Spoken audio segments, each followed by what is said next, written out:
Because if you get around a bunch of people watching Housewives and stressed about this and popping pills, you're going to take on that energy too, and you're going to lose your presentness because of your surroundings, you know, and that's such a fucking key element to human happiness. And I think the other key element is having something we're fighting for, you know, having a mission. I think we're all forces, and that force needs to have an effect, needs to have a reason that it's moving in a certain direction. And I think with all of our needs and all of our needs met, you know, where we don't have to hunt for food, we don't have to acquire everything, everything's relatively easy, and it's all about advancement and all this.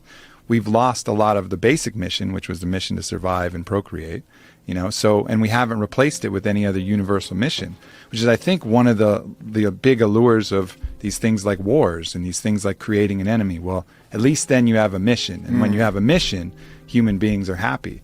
You know, like Bertrand Russell talked about, he did a book, Conquest of Happiness, and he had his own fucked up attributes. Every time I bring him up, people talk about his fucked upness. He was into phrenology, and he might have been a racist, whatever, but he was a good philosopher. Smoked constantly. Yeah. But anyways, he talked about the happiest person he knew. The happiest person he could find was a groundskeeper on a manor who every day woke up and was at war with the rabbits of the grounds. He just declared that the rabbits were the fucking enemy, and he would go out with his gun and he would hunt as many as possible, and he would go morning till night, and he would kill as many rabbits as he could, because it was the rabbits were the ones eating the hedges and the flowers and whatever. So he basically made the rabbits his enemy and struck out every single day to kill as many rabbits as possible. And that dude, according to Bertrand Russell, was happy as fuck. He had a task. He had a task. He had a purpose. You know, he had a mission. My mission is to destroy the rabbits. I used to have a dog like that. Yeah? I had the happiest dog ever. His name was Frank Sinatra. And he was a pit bull that all he lived for was killing lizards.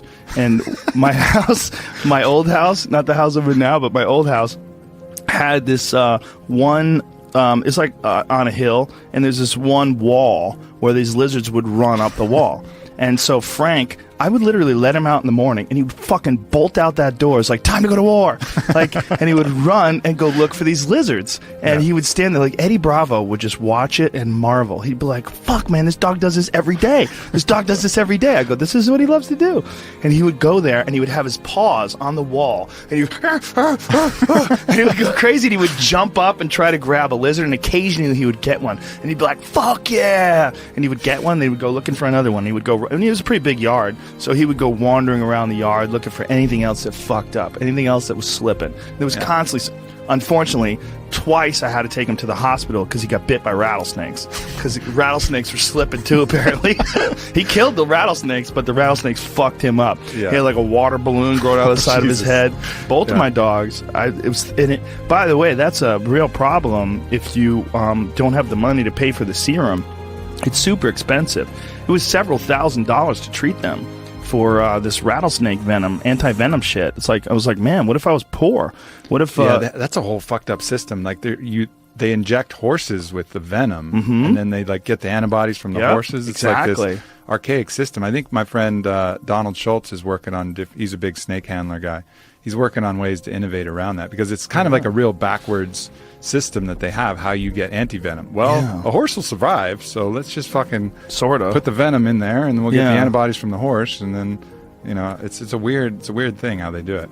Yeah, well, that's a real problem with people that are vegans. If you're a vegan and you don't use any animal products and you get bit by a rattlesnake, you got two choices. Compromise your morals, or that's a wrap. Yeah. You know? But this dog was so goddamn happy. He had missions. Yeah. You know, he would go out of that yard and he wasn't bored. He was like, please take me for a walk. Come on, man. He was like, see ya, dude. I'd open that door. He was gone. He just had his little mission.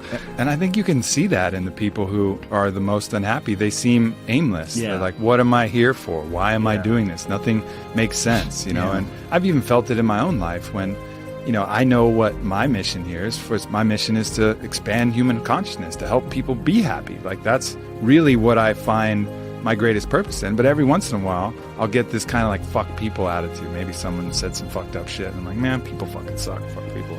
And then at that moment, that's when I'm actually depressed. You know, because I've lost my mission. Instead of having a mission like, yes, my mission is human consciousness, all of a sudden it's like, fuck people, fuck that mission.